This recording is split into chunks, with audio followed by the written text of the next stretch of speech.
Hola, yo soy Laura Viera y esto es La Cafetera. Bienvenidos. En el programa de hoy hablaremos sobre cómo el sector cultural se está viendo afectado por la pandemia. Entonces, sírvanse un café, tomen asiento y disfruten. Todos estamos muy conscientes de que el virus ha cambiado completamente la manera en la que nos relacionamos los unos con los otros y, por supuesto, la cultura. El arte y las industrias creativas son algunos de los más afectados por las medidas sanitarias que han debido implementar los diferentes gobiernos. En su momento se cerraron museos, teatros, bibliotecas y conciertos. Esto quiere decir que la vida cultural y, por otro lado, la industria del turismo recibieron un golpe fuertísimo. A pesar de esto, muchos trabajadores creativos mantienen una actitud positiva y participan en actividades para transmitir su creación en forma digital y comunicarse con el resto de la sociedad. Podríamos decir con certeza que muchos trabajadores culturales y artistas han perdido sus fuentes de ingreso. Además, la cancelación de todas las actividades causa dificultades especialmente a las pequeñas y medianas empresas, que son el principal componente de estos sectores. Y es que nada es igual al pasado, o sea, en el 2019 o antes del 2019. Y también las maneras de entretenerse, de acceder a la información y de recrear el tiempo y el espacio del confinamiento. Es más, los espectáculos públicos fueron los primeros en salir y serán seguramente los últimos en retornar. Pero pues eso era de esperarse porque hay que mantener la distancia, usar guantes, gel, mascarilla. Esto quiere decir que la pandemia ha golpeado todas las expresiones culturales, desde las más pequeñas e informales hasta las más sofisticadas y estables. ¿Qué quiere decir esto? Que como en otros muchos sectores, quienes viven y trabajan con el arte se han tenido que reinventar de alguna manera. Y pues los colombianos, en este caso los artistas colombianos, han estado haciendo exactamente eso. Nosotros en La Cafetera tuvimos la oportunidad de hablar con algunas personas que trabajan en el sector cultural. Mi nombre es Vane MG, soy artista, soy de Medellín. ¿Dónde vives?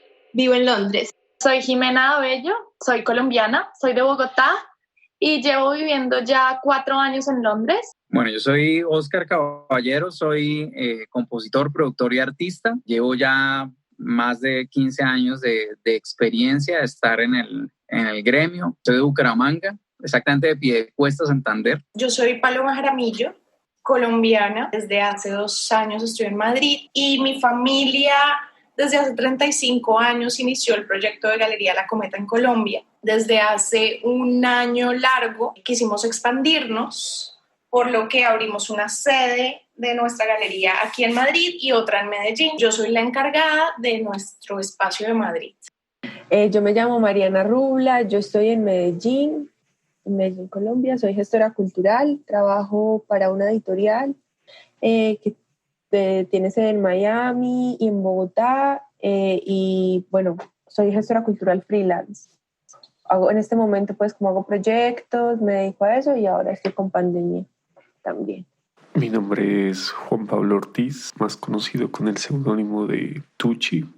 Soy profesional en medios audiovisuales con énfasis en dirección y producción de cine. Mi carrera profesional la llevo asumiendo desde hace 12 años, enfocada a la experimentación y al documental. Mi nombre es Jonathan Castillo, Yoyo Castillo, me conocen muchos, baterista, percusionista, productor de Bogotá, Colombia, músico desde hace más de 15 años, también soy docente, vivo de la música, vivo para la música. Creo que es importante que tengamos en cuenta que la emergencia sanitaria llegó a Colombia en el momento más efervescente del calendario cultural. Ejemplo de ello son los eventos que se cancelaron. Algunos de ellos fueron la feria del libro más importante del país, o sea, la Filbo, tenía que llevarse a cabo entre el 21 de abril hasta el 5 de mayo de 2020 y pues obviamente fue cancelada. Otro ejemplo es el Festival de Cine de Cartagena, que tenía que realizarse entre el 11 y el 16 de marzo y por obvias razones también tuvo que quedar congelado en el tiempo. En términos económicos para el sector editorial fue muy dramático. Fue muy dramático porque es que el sector editorial, yo no quiero decir un porcentaje, pero estoy segura que gran parte del sector editorial sobrevive de las ferias, ¿cierto? O sea, y no solamente se canceló la Filbo, se pusieron virtuales todas las ferias en Colombia. Sí. De aquí hasta el otro año, todas las ferias del libro se hacen virtuales, todas. También en la parte de exhibición, en cuanto a festivales de cine, ¿los festivales de cine fueron también cancelados o fueron también previstos de manera online? A ver, gran parte de la industria cultural colombiana se mantiene en una lucha proyecto tras proyecto por cautivar a una audiencia difícil y seguir en marcha. Por eso, frente a estas circunstancias, las preocupaciones abundan a todo nivel. Y pues nadie se salva, todos han sido impactados y ha sido un problema devastador. La verdad es que este es un panorama desolador, pero por esto mismo se han empezado a explorar otras opciones. Entonces, entremos un poco en detalle. 1. La virtualización. Es lo primero que ha pasado y pues no hay otra opción. Ya no son los teatros, los estadios o los museos los que acogen a las presentaciones musicales, las películas o las muestras de arte, sino que todo se ve en Instagram, en Google, Zoom, Facebook, etcétera, etcétera. La pandemia está acelerando los proyectos virtuales de las instituciones. La digitalización de las bibliotecas es un proceso que se ha convertido en algo vital. Visitar un museo de manera virtual, volver al autocine, etcétera, etcétera. El segundo es la diversidad de las realizaciones.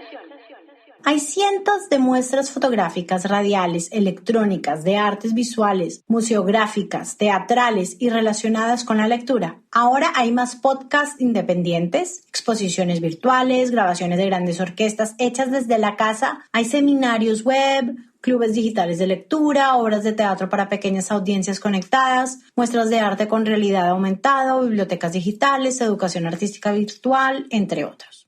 ¿Cómo, cuándo y por qué empezó pandemia? La historia de Pandemia Estéreo es muy bonita, yo particular también.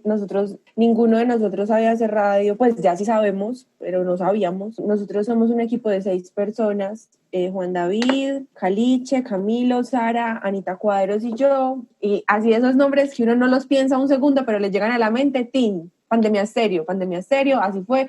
Hicimos un logo y ya. Nosotros somos una emisora que lo que pretende es generar espacios de encuentro. Sí, esto es un proyecto que nace pues en el contexto pues de que nos encerraron y no nos podíamos ver y necesitábamos estar acompañados.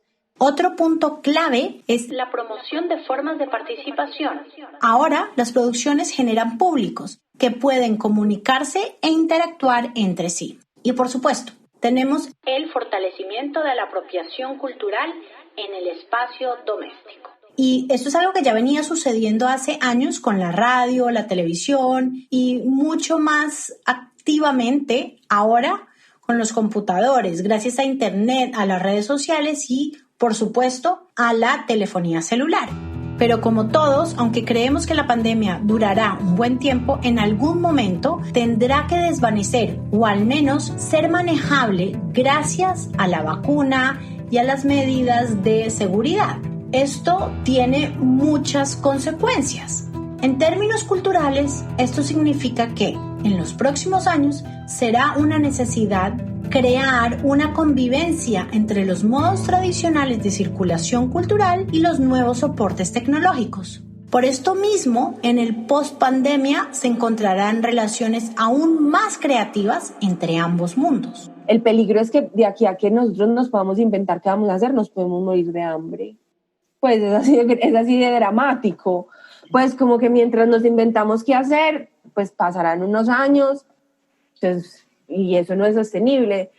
Entonces yo siento que tiene que haber un pensamiento mucho más social de la cultura, definitivamente, como cuando a veces se empieza a meter tan de frente el bicho de la economía naranja, que en donde se le está exigiendo al sector cultural que sea sostenible, le exige que sea parte de la industria y le exige que entre a competir. Y cuando tú le exiges que entre a competir a un artista, le estás pidiendo que deje de producir genuinamente lo que quiere producir como arte, sino que tiene que producir un producto que le compren. ¿Qué crees que va a pasar si llegamos al post-pandemia? Si esto sigue como está, creo que esto no lo vamos a tener que volver a inventar. Pues yo creo que el ser humano es un animal, ¿cierto? Sobre todo, y como animal se adapta. Así le duela, así nos cueste, así seamos el único animal que tenga conciencia sobre el pasado. O sea, que vamos a ser los únicos animales que vamos a extrañar y vamos a sentir nostalgia por lo que era. Pero pues yo creo que nos iremos adaptando y a mí me parece que están pasando cosas interesantes. Por ejemplo, en esta editorial en la que yo estoy trabajando, yo no hubiera podido trabajar si esto no hubiera pasado, porque no nos hubiéramos visto obligados a tenernos que encontrar digitalmente. Entonces a mí me parece que lo remoto es interesante. Mi visión es bastante desalentadora. El mundo va a seguir igual. Esto no sirve para que cambiemos realmente nuestra mente, porque ninguna pandemia lo ha hecho. Esta no es la primera pandemia que sucede en la humanidad, y los hombres que han renacido de la pandemia nunca cambiaron, siempre quisieron volver a lo que estaban haciendo antes. Por eso hasta el nombre de nueva normalidad es volver a la normalidad, y eso es bien doloroso en los países latinoamericanos, porque nuestra normalidad es el caos, la destrucción, el miedo, la pobreza. Espero que el cine trate temas más filosóficos, más profundos, más espirituales, que nos confronte con lo que sucedió, ¿no? Y con lo que no pudimos hacer. Yo creo que la gente tiene muchas ganas de vivir el arte de nuevo. Todo el mundo quiere salir y ver cosas. Entonces eso, por un lado, como que la gente tiene muchas ganas de volver a la dinámica. También creo que a nivel comercial, todas las galerías nos estamos preparando como para un año que va a estar un poco apretado. Entonces es más como generar estrategias de ahorrar en gastos, rotar nuestro inventario, mantenernos a flote. Creo que es necesario decir que antes de la aparición del virus, la escena cultural en Colombia ya enfrentaba una situación sumamente difícil por varias razones.